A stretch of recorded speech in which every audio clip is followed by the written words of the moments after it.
Oke, bagaimana untuk gambarnya? Sudah oke? Saya akan memulai. Sekali lagi, assalamualaikum warahmatullahi wabarakatuh. Hari ini saya akan membahas mengenai pentingnya yang namanya core distributor atau distributor inti. Sebelum saya nanti membahas mengenai klub distributor inti, agar teman-teman paham sejarahnya kenapa kok ada klub distributor inti atau ada core distributor atau distributor inti itu kenapa. Jadi begini, problema yang terjadi di masyarakat, terutama di dalam para distributor, masyarakat NASA, terutama para distributor ini, yang pertama adalah merasa jaringannya tidak bertambah-tambah, atau merasa bisnisnya jaringannya stagnan ya. Tapi ada juga yang jaringannya bertambah tapi punya permasalahan, omsetnya itu menurun. Logikanya kan kalau kalau jaringannya bertambah ya tentu omsetnya akan bertambah kan, karena semakin tambah jaringan semakin tambah downline ya. Tapi kok omsetnya menurun ya kadang-kadang naik, kadang-kadang turun, atau bahkan dalam jangka panjang itu stagnan, segitu-gitu aja terus, padahal kitnya masuk terus. Nah, ini kan sebuah problema ya. Kita melakukan sesuatu kan dimulai dari sebuah problema. Nah, kalau ditanya keinginan kebanyakan distributor, ya kepinginnya sukses di bisnis NASA dengan memiliki jaringan yang terus bertumbuh dan omset juga bertumbuh, sehingga menjadi sebuah aset bisnis yang bisa diharapkan di kelak kemudian hari ya. Nah, itu keinginan para distributor kebanyakan ya, seperti itu. Problemnya yang terjadi ini, banyak distributor yang semangat, oke, banyak distributor yang semangat, banyak juga yang termotivasi, tetapi mereka tidak menempuh jalan yang harus dilalui dalam mengembangkan bisnis NASA. Jadi semangat pun belum bisa untuk membawa Anda memiliki sebuah jaringan yang besar, belum cukup ya. Atau dia tidak mengenal dan tidak fokus pada proses perjalanan sukses atau roadmap suksesnya atau tahapan-tahapan duplikasinya.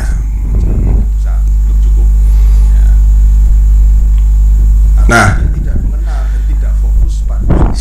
ibarat sebuah bangunan, sebelum seseorang itu merancang atau mendirikan sebuah bangunan atau membangun bangunan di atasnya, tentu nomor satu adalah harus memiliki pondasi yang kokoh dulu. Nah, setelah pondasinya kokoh, baru tiang panjangnya dibuat sekuat mungkin, dan kekuatan pondasi ini akan mampu menopang gedung yang berlantai 10. Nah, tetapi biasanya para distributor ini, pada saya itu sering kali saya melihat pondasinya itu belum kokoh, sehingga yang terjadi ketika bangunannya itu dibangun lantai 1, lantai 2, lantai 3, tiba-tiba pondasinya retak, akhirnya tidak berani meningkatkan bangunannya ke lantai ke 4, 5, 6. Itu artinya apa? Artinya plafon aset bisnisnya itu terbatas. Nah, itu salah satu kunci penting adalah membangun pondasi yang kokoh. Oke, apa itu pondasi yang kokoh? Nanti kita akan coba bedah. Oke, sebelumnya nanti teman-teman ya, di dalam jaringan Anda itu nanti ada 3 tipikal distributor, yaitu yang pertama adalah pemakai produk, yang kedua jualan produk ya, yang ketiga para pebisnis. Nah, perbedaan tipe atau alasan orang bergabung di NASA ini tentu akan menyebabkan pula proses perbedaan jalan yang akan dilalui ya. Perbedaan tujuan tentu akan membedakan jalan yang ditempuh, persiapan-persiapan, rencana-rencana, serta bekal yang akan dibawa ya. perjalanan yang hanya sekedar 30 kilo tentu beda persiapannya, beda orientasinya dengan perjalanan yang akan menempuh 1000 km. Nah, bagi mereka yang punya tujuan bergabung di NASA, roadmap-nya ya sekedar mencari informasi, mendapat informasi, mendaftarkan, berkomunikasi dengan sponsor, mencari info tentang produk, membeli produk dari sponsor atau dari stokis, selesai, dipakai produknya. Ya. Sedangkan untuk yang tipikal yang ingin jualan produk di NASA, ya sama, ya mencari informasi, dia dapat informasi, lalu mendaftar, berkomunikasi dengan sponsor, mencari info tentang produk, belajar marketing, entah itu Facebook, online atau offline. Dia beli produk dari sponsor, beli produk dari stokis, menawarkan produk, closing, selesai. Itu aktivitas yang dilalui. Sedangkan untuk mereka tipe pebisnis atau tipe A, dia selain juga awalnya mencari informasi, dia mendapat informasi, lalu mendaftar, berkomunikasi dengan sponsor dan upline, mencari info tentang bisnis NASA. Nah, ini yang membedakan menjadi distributor inti. Untuk nanti mencari, menemukan, membina, menjadi leader, menjadi stokis, dan menjadi seorang diamond. Itu proses perjalanannya berbeda. Nah, kita lihat grafik yang dihasilkan. Nah, tentu kan nanti teman-teman semua kan pasti akan memiliki kombinasi di dalam jaringannya sesuai dengan fokus apa yang dilakukan ya. Grafik yang dihasilkan.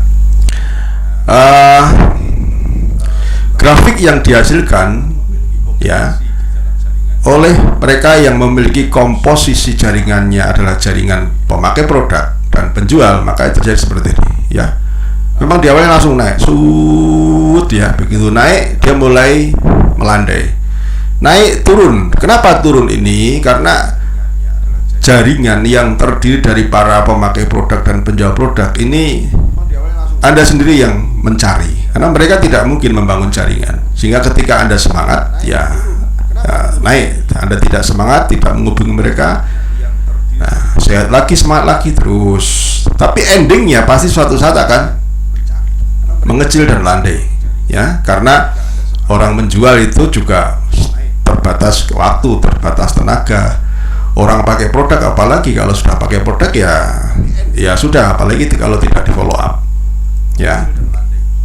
Nah, kita lihat di sini omset yang dihasilkan oleh jaringan yang sebagian besar itu adalah penjual produk dan pemakai produk. Itu omset itu dihasilkan dari hasil pemakai produk distributor yang Anda rekrut sendiri. Kenapa? Karena pemakai produk tidak mungkin rekrut orang lain kan. Orientasinya hanya pakai produk. Maka apa yang Anda lakukan inilah omset ini sebenarnya adalah Anda sendiri yang mengusahakan, melakukan presentasi, mengenalkan bisnis, mengenalkan NASA, tapi kebanyakan mereka adalah pemakai produk. Apa yang Anda lakukan inilah komunikasi dengan distributor hanya oleh Anda sendiri ya, karena tidak mungkin sesama para pemakai itu berkomunikasi ya. Omset tergantung musim. Kebetulan jaringan Anda para petani, para pengguna produk ya, kalau musim kemarau omset Anda pasti turun ya, karena pemakaian produknya tidak banyak. Ketika Anda berhenti mencari, maka omset akan cenderung turun. Ketika Anda berhenti berkomunikasi, maka omset akan stagnan dan juga turun. Jika omset turun, Anda akan berat untuk memulainya lagi karena Anda sendirian ya, tidak punya tim di kedalaman. Jika ada pembelian masif, pembelian proyek gitu kan, suatu saat pasti akan stagnan. Jadi apa yang lalu kemudian sulit mengharapkan omset naik secara signifikan. Tapi apakah tidak boleh? Silakan, Anda memiliki jaringan pemakai produk itu silakan. Tetapi itu bukan the real bisnis Anda. The real omset bisnis Anda itu omset fata morgana, gitu kan? Karena suatu waktu akan berhenti, suatu waktu akan stagnan, suatu waktu akan hilang. Ya, proyek misalkan sangat tergantung juga dari apa? Dari kondisi politik dan seterusnya misalkan. Nah, sedangkan grafik yang dihasilkan oleh komposisi jaringan yang sebagian besar pelaku bisnis, ya, maka yang terjadi adalah ini. Awalnya memang kecil, omset kecil, melandai, ya, satu periode naik, landai lagi, konsolidasi, naik lagi, landai lagi, konsolidasi, naik lagi. Ada kecenderungan untuk naik, ya, karena jaringan Anda bertumbuh. Ini yang membuat jaringan tumbuh adalah lingkaran-lingkaran merah ini. Nah, inilah para distributor yang inti, para distributor yang serius mengembangkan bisnisnya. Omset dari jaringan Anda ini akan terus bertambah dari pemakaian produk yang terus bertambah, dari para penjualan reseller yang terus bertambah, karena orang-orang inti ini akan menemukan orang inti dan juga pemakai produk dan juga reseller. Tetapi kalau pemakai produk jarang sekali menemukan atau mengembangkan bisnis, sehingga stop, gambarnya stop di sini, tidak ada penambahan jaringan. Yang membedakan di sini adalah teman-teman tidak bekerja sendirian. Sewaktu-waktu Anda beristirahat, masih ada distributor yang terus mengembangkan jaringan, menemukan tipe A, tipe B, tipe C, ya. Walaupun Anda beristirahat, misalkan 1 bulan, nah saya kebetulan ada acara keluar negeri, main jalan-jalan misalkan, ya. Nah, ini terus berjalan, ya, bahkan pulang-pulang jaringan Anda bertambah. Nah, itu yang membedakan antara kondisi grafik atau kondisi tipe mereka yang memiliki jaringan yang lengkap. Nah, kita lihat hitung-hitungannya dulu. Pemakai produk atau penjualan kecenderungannya berpola pada deret hitung, ya. Awalnya Anda punya 3 orang pemakai produk, tambah lagi 3 orang pemakai produk, tambah lagi 3 orang pemakai produk, tambah lagi 3 orang pemakai produk. Tahun berikutnya tambah lagi 3 pengguna produk atau yang jualan. Ya, naik turunnya adalah pertambahan. 30 adalah hasil jerih payah Anda sendiri, ya. Karena dia nggak mungkin mengembangkan. Omset ya kadang naik kadang turun kalau penjualan, ya.